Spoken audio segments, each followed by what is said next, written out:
มาแล้ว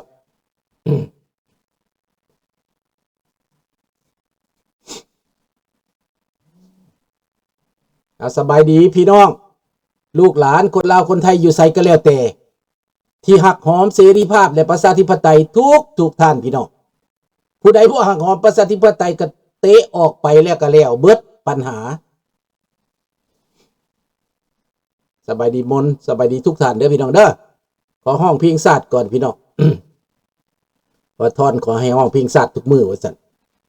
ศาสตร์ลาวตั้งแต่เดิมมาขึ้นชื่อลือซาอยู่ในอาซีศาสตร์ลาวผูกพันไมตรีสามัคคีฮักข้อมกันหักศาสตร์หักประเทศเฮาหักเจ้าปุกิจกิสาอุมักความศาสนาแต่บูหานมาหักษาดินแดนบ่ให้สัตว์ใดมาล้วนหาวีลบกวนญาติแย่งสิ่งเอาไปขึ้นเขามาดูวุ่นวายสู่จนตัวตายต้านทานศัตรูสวยเสือชูเลือดเนื้อเสื้อเผาพื้นผู้กูเอาบรรเทาถูกกันขอบใจหลายๆเด้อพี่น้องเด้อพี่น้องเมื่อกี้นี้บักวงสวรรค์แสงคำหยอง มันมาท่าทายวะโอ้ยพี่น้องเอ้ยเบิ่งคักๆแล้วมันไปเฮียนแต่แก้วมาพอมันแก้วแม่มันแก้วบักซอดแก้วบักน้ำแก้วพี่น้องเอ้ยโคตรมันก็แก้วบ่พวกนี้คือซีเมนเนาะเอาลืมมันไปซะพี่น้องพวกนี้นะบ่ต้องสนใจมันดอกมื้อนี้ประเด็นเฮาอะลาวแดงหาเรื่องใส่เพื่อให้ได้มาแก่อำนาจสุดท้ายห้ายกว่าแต่เดิมพี่น้องก็สิได้ตอบมักแสงคำหยองบักวงสวรรค์แสงคำหยองนั่นแหละมันว่าอยู่ดีๆแปลกเนาะว่าซั่นอยู่ดีๆก็หนีไปอยู่บนอื่นหนีไปอยู่ต่างประเทศย้อนอยากเป็นใหญ่ว่าซั่นมันว่าโอ้พี่น้องคิดว่าเป็นแนวนั้นบ่คนหนีนี่ล่ะเขาอยากเป็นใหญ่ซั่นบ่ข้าพเจ้าคือบ่ได้เคยคิดเลยนะหน้าที่ของข้าพเจ้ากับพยาบาลหัวคนเบิ่งแยงคนรักษาคนบ่เท่านั้นเอาชีวิตคนไว้บริการว่าซั่นไปบ่ได้คิดว่าเป็นใหญ่เป็นหยังมันให้เป็นใหญ่ยังบ่เป็นนะมันให้ไปเรียนโซเวียตแปลว่าหยังไปเรียน6 ปีกลับมาก็เป็นด็อกเตอร์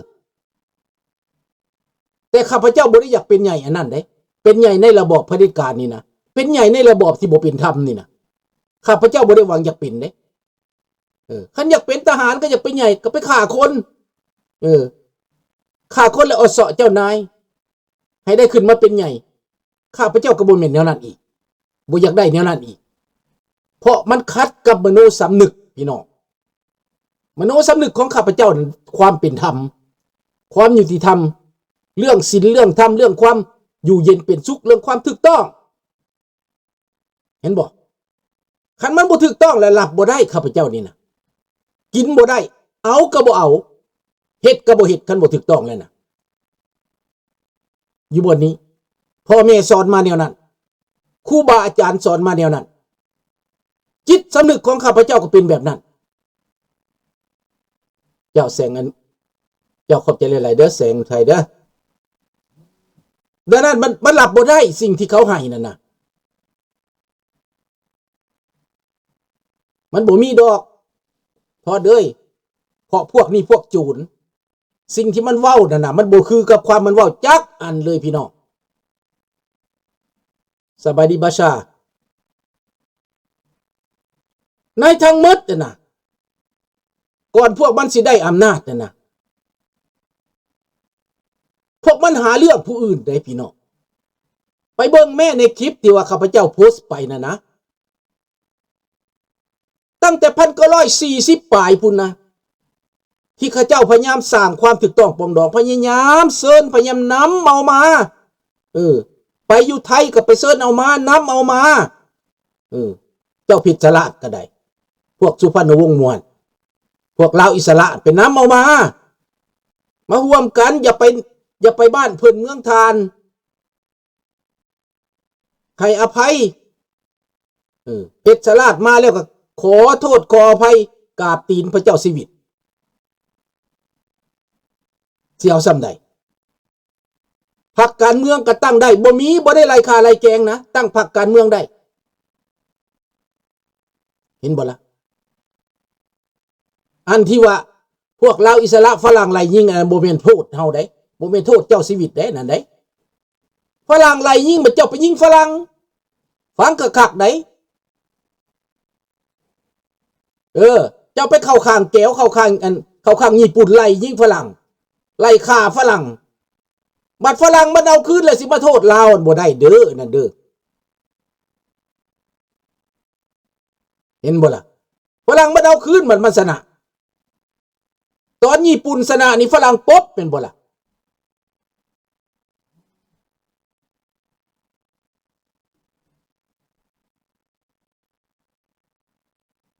แม่นอันนี้แหละสบายดีเวียงไสคนผู้นำลาวตั้งแต่ละยุคแต่ละสมัยพยายามสร้างความถูกต้องปรองดองบ่ได้ประกาศสงครามสบายดีบุญยอบ่เคยได้ประกาศสงครามพี่น้องแม้นพวกมันลากประเทศลาวไปใส่สงครามไปนำเอารัฐโซเวียตไปนำเอาจีนแดงไปนำเอาแก้วไปนำเอาเจ๊กมาทำลายประเทศลาว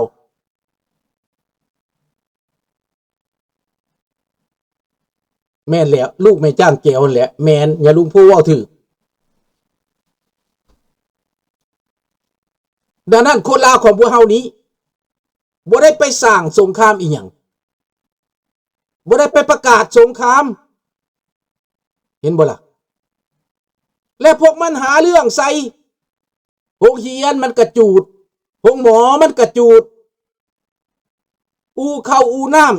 ำเมืองดงหินมันเอาแก้วเขามาตีจูดเหล้าเผาผ่านเมืองดงหินแถวเมืองอาจสะพังทองนั่นแหละเมืองดงหินน่ะมันจูดเหล้าเผาผ่านมาแต่ใดพวกนี้นะก็แม่นไผเอาอาวุธมาให้กองแลยิงปืนใหญ่จากวังเวียงมาใส่เวียงจันทน์คนตายดวงหลายไพมากตายจนเก็บบ่ไหวกองบ้านกองเมืองยิงเฮือนยิงใส่เฮือนประชาชนแบบเดียวกับรัสเซียเหตุปัจจุบันนี้ยิงใส่กักดึกยิงใส่บ่อนเลี้ยงเด็กน้อยยิงใส่โรงเรียนในยูเครนก็ได้เดียวนี้นะแบบเดียวกันรัสเซียโซเวียตนี่ใส่สันดานอันนี้เห็นบ่ล่ะมันบ่ได้แค่เด็กน้อยเขาเมียนมันก็ยิงปืนใหญ่ไปใส่ยูเครนเขาบ่ได้เฮ็ดได้เดี๋ยวนั้นได้เขาบ่ได้เฮ็ดได้เขาหลีกเลี่ยงที่สุดได้ที่จะมีผลกระทบต่อเด็กน้อยนะ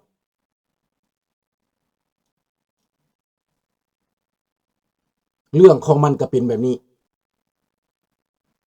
และพี่น้องข้าพเจ้าอยากให้อเมริกาทบทวนขึ้นอีกบาทหนึ่งที่อเมริกาไปตายอยู่ในเวียดนามใต้เห็นนะไปปกป้องประชาธิปไตยเห็นนะอยากให้เสรีภาพนะพิพิธพลาดอยู่ในเวียดนามใต้ตายไป60,000 กว่าคนนั่นนะ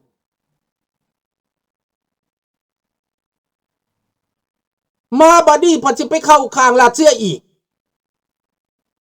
สิไปซอยเรือบักโปตีนี่คนอเมริกาเขาก็บ่พอใจแหละเห็นบ่ล่ะให้เห็นเอาความสำนึกขนาดที่อเมริกาตาย60,000 70,000ตายอยู่ในอัฟกานิสถานเท่าไหร่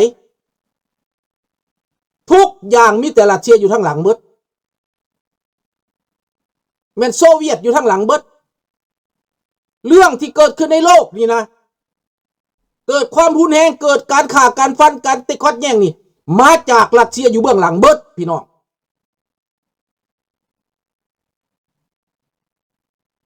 เห็นได้ก็อยู่ในยูเครนนี่แหละชัดเจนที่สุดแหละตอนนี้นะ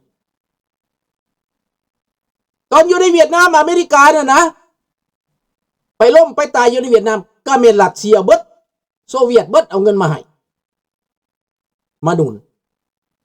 พวกมันจังปากโป้งพวกมันจังปากเก่งคู่มือนี่นะพวกลาวแดงมันจังอวดอ้างคู่มือนี่นะซ่อมกองทัพสวนสนามอวดอ้างโอ้ยศัตรูนี่แม่ระเบิดแตกใส่มันตายกองรีหล่อนกันในแม่เนาะมันตายกองรีหล่อนวันที่2 ธันวานี่นะสาธุเด้อให้มันเป็นจริงเด้อพี่น้องเด้อพี่น้องประชาชนอย่าไปใกล้เด้อวันที่2 ธันวาเด้อให้ระเบิดแตกใส่มันตายกองรีหล่อนให้มันอุบัติเหตุขึ้นมามันสิได้ฮู้จักให้มันลอยเลือดโลดพี่น้องมันจังสิฮู้บักทองลุ้นมันจังสิฮู้พวกนี้คันสั้นบ่ได้ดอกคันสิเว้าดีๆนี่มันบ่เอาดอกพี่น้องข้าพเจ้าก็บ่ได้มักความรุนแรงดอกแต่เว้ากับหมาพวกนี้บ่ได้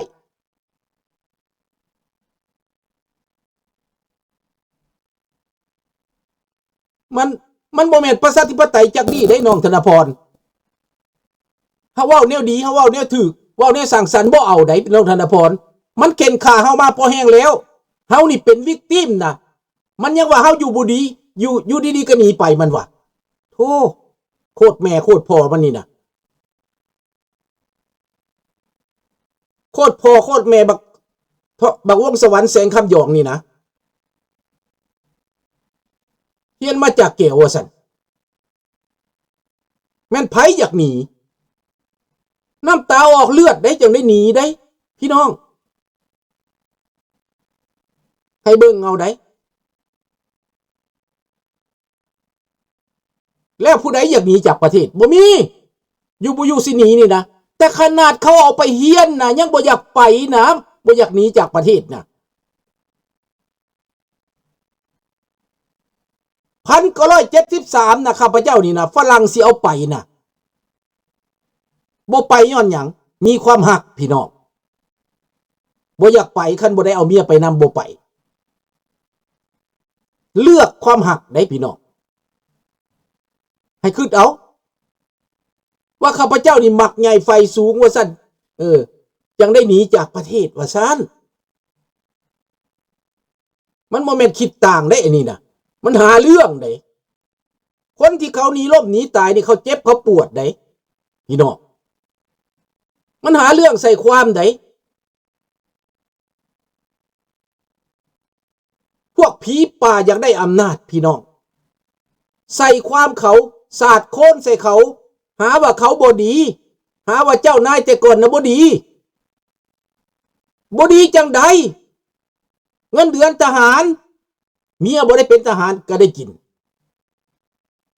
ผัวไปเป็นทหารผู้เดียวแต่เมียได้เบี้ยเลี้ยงลูกได้เบี้ยเลี้ยงสิให้เอาจังใดแต่ก่อนก็ได้เห็นบ่ข้าราชการคือกันเหตุการณ์ผู้เดียวเมียก็ได้เบี้ยเลี้ยงลูกก็ได้เบี้ยเลี้ยงแบ่งข้าวแบ่งน้ำให้ลูกให้เมียอันนั้นแหละสวัสดิการนั่นสบายดีเสรีภาษาไปถามมึงเด้อพี่น้องคันบ่แม่นบ่อย่าลุงโพเบิกข้าวเบิกน้ำก็เบิกเพื่อลูกเพื่อเมียนำแต่ต้องมีหนังสือได้แจ้งว่าแม่นเมียแท้ได้แจ้งว่ามีลูกแท้ได้เห็นบ่พี่น้อง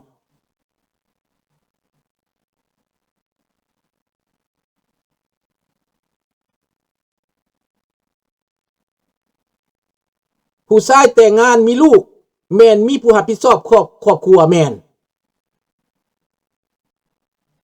แล้วผู้เป็นทหารก็ได้เบี้ยเลี้ยงให้เมียได้เบี้ยเลี้ยงให้ลูกเขาก็ปันเพื่อลูกเพื่อเมียนำสิเอาซ้ำใดอีกพี่น้องแต่พวกปัญหาเรื่องทุกมื้อนี้ถามว่าทหารแนวลาวทหารปฏิวัตินี่นะได้บ่เบี้ยเลี้ยงลูกเบี้ยเลี้ยงเมียบ่ได้บ่พอกิน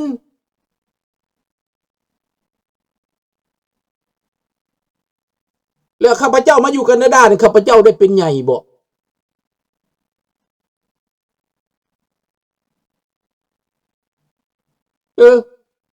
เทว่าข้าพเจ้าพอดีใจสำได้มาแคนาดาดีใจเนี่ยใดดีใจว่ารัฐบาล